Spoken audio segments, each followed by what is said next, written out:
नमस्कार साथियों, कैसे हैं आप सभी। दोस्तों, यूपीएससी सीडीएस 2023 का नोटिफिकेशन आउट हो चुका है। जल्दी से इस फॉर्म को अप्लाई करिए। और ये वीडियो मैं उनके लिए बना रहा हूँ जिनको सीडीएस के बारे में या एनडीए के बारे में कुछ नहीं पता है। जो सीडीएस की ऑलरेडी पहले से तैयारी कर रहे हैं वो इस वीडियो को मत देखें, क्योंकि इसमें मैं सिलेबस के बारे में, उसकी जॉब प्रोफाइल के बारे में सारी चीज़ें बताऊँगा। इनकी सैलरी के बारे में बताऊँगा, सीडीएस की सैलरी कितनी होती है और कौन सी पोस्ट पर जाकर सीडीएस लगता है, या फिर किस प्रकार का उनका जॉब प्रोफाइल होती है, सभी के बारे में डिस्कस करूँगा।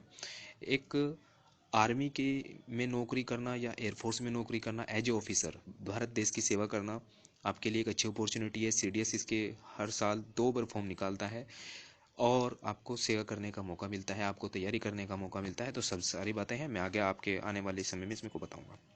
ठीक है। तो सीडीएस का नोटिफिकेशन आप देख सकते हैं। इसका एग्जाम शेड्यूल कैसा है, 21 दिसंबर को इसके फॉर्म अप्लाई हुए हैं। और इसमें जो 10 जनवरी इसकी लास्ट डेट है, आपको 10 जनवरी लास्ट डेट का कोई वेट नहीं करना है, आपको सिर्फ तैयारी करनी है और इसको फॉर्म को जल्दी से फिलअप करना है। तो आपको जल्दी से इसका फॉर्म को फिलअप कर दिए, 20 दिन आपके पास हैं। और इसका जो एग्ज़ाम होगा 2023 में 16 अप्रैल को होगा। लगभग 4.5 महीने आपके पास हैं, तो आराम से आपके, अगर आपने शुरू से तैयारी करना स्टार्ट कर रहे हैं तो इसके सिलेबस को देखिए, एग्ज़ाम पैटर्न को देखिए, पिछले जो साल के प्रीवियस ईयर पेपर हैं उनके मॉक लगाइए।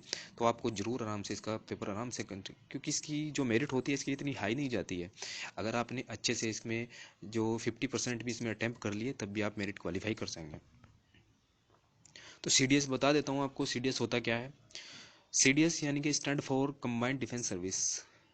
It is the national level examination held annually to recruit eligible young individual for various armed forces throughout India। पूरी पूरे भारत में, पूरे भारतवर्ष में यही जो आर्मी होती है, हमारी तीनों सेनाएं होती हैं, आर्मी, एयरफोर्स और नेवी, इनमें तीनों सेनाओं में एज ए ऑफिसर इसमें रिक्रूटमेंट की जाती है। और सबसे बड़ी बात इसमें यह है कि हमें इसमें एक ऑफिसर रैंक की जॉब होती है। और इसका जो पे लेवल होता है वो 10 से लेकर 11 होता है। इसका पे लेवल बहुत अच्छा होता है। जैसे एक आईएएस ऑफिसर रैंक होती है, ऐसे ही एक सीडीएस की रैंक होती है। सीडीएस से अगर आप क्वालिफाई कर जाते हैं, एसएसबी क्लियर कर जाते हैं, इंटरव्यू क्लियर कर जाते हैं, तो आप एक सीधा लेफ्टिनेंट बनते हैं। एनडीए से भी आप लेफ्टिनेंट बनते हैं। उसका थोड़ा सा लेट हो जाता है, क्योंकि उसकी जो ट्रेनिंग होती है वो सीधा एक मेच्योरिटी तरीके से ट्रेनिंग होती है, उसकी एसएसबी हैवी होती है एनडीए के लिए।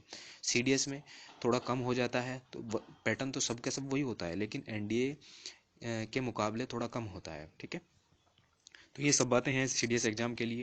ये रैंक लेवल है। जब आप रिक्रूट होंगे तो एज ए लेफ्टिनेंट आप रिक्रूट होंगे, फिर उसके बाद आप कैप्टन बनेंगे, फिर major, lieutenant colonel, colonel, brigadier, major general, lieutenant general, फिर जनरल।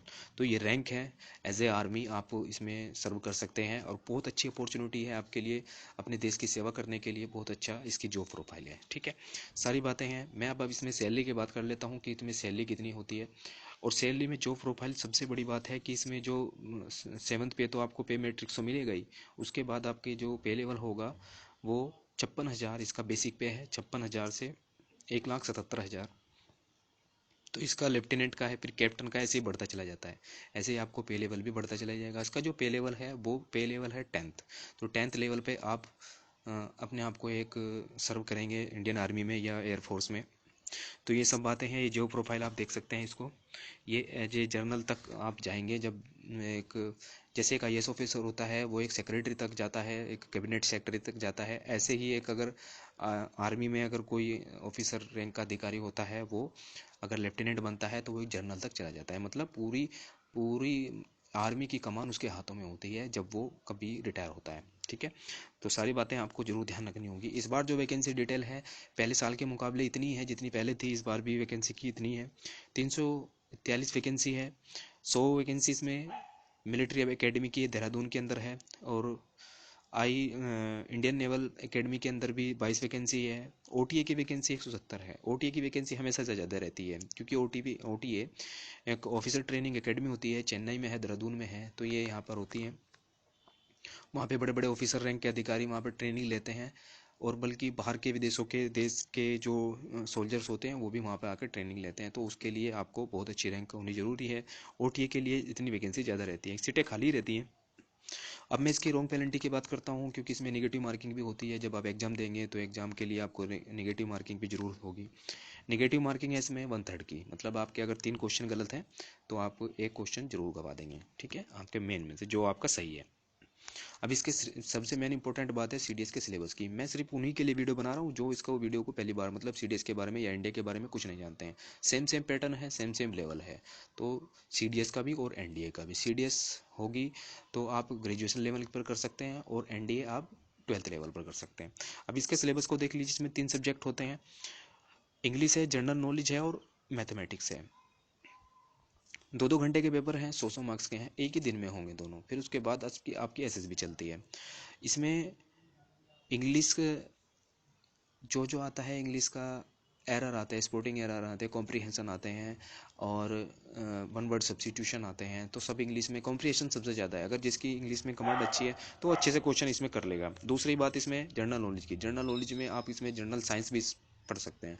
12th के बेस की जनरल साइंस बहुत ज़्यादा इंपॉर्टेंट है, आप वो भी जरूर करके जाइए, क्योंकि आप पिछले साल के पेपर उठा के देखेंगे तो जरूर उसमें जनरल साइंस के क्वेश्चन जरूर आते हैं। और दूसरी बात इसमें जो आपको यूपीएससी की आदत है, सबसे बड़ी बात है मॉडर्न इंडियन हिस्ट्री की। मॉडर्न इंडियन हिस्ट्री की क्लास मैं आपके सामने कुछ ही दिनों में लाने वाला हूँ। आप चैनल को सब्सक्राइब कर लिए, आपको नोटिफिकेशन मिल जाएगी, जरूर चैनल को सब्सक्राइब कर लीजिए, क्योंकि कुछ ही दिनों में मैं आपके सामने जो मॉडर्न इंडियन हिस्ट्री है उसकी सीरीज चलाने स्टार्ट करने वाला हूँ और बहुत अच्छे से डिटेल से चर्चा करूँगा, जिससे आपको समझ में भी अच्छा आएगा, ठीक है।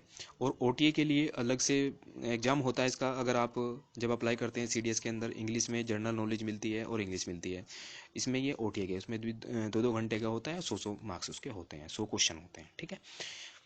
तो ये तो हुई सिलेबस की बात। अब सिलेबस को देख लीजिए। नेगेटिव मार्किंग मैंने आपको बता दी है, 1/3 की नेगेटिव मार्किंग है 2023 के लिए। अगर आप अपेयर कर रहे हैं तो 4.5 महीने का टाइम है आपके पास। अगर आप अभी से अभी तैयारी करने लगेंगे तो आपका पेपर भी आराम से इजीली हो जाएगा। सबसे बड़ी बात है कट ऑफ के बारे में जानना होगा कि कट ऑफ भी कैसी होती है। मोस्टली जो स्टूडेंट होते हैं वो जरूर कट ऑफ के बारे में जरूर देखते हैं। एएफ की मतलब एयरफोर्स के लिए कट ऑफ जाती है लगभग 130 के आसपास, और आईएमए यानी इंडियन मिलिट्री एकेडमी इसमें जाती है 120 के। आईएनए ओटीए फीमेल के लिए और ओटीए मेल के लिए अलग अलग कट ऑफ है। ये इसकी कट ऑफ का 2021 का डाटा है, मैंने लेके आया हूँ। तो इसमें आप देख सकते हैं लगभग ये कितने में से है, ये 300 नंबरों में से है। तो 300 नंबरों में टोटल जो कट ऑफ जाती है ये इतनी जाती है। तो सब बातें इसमें जरूर देखिए आप।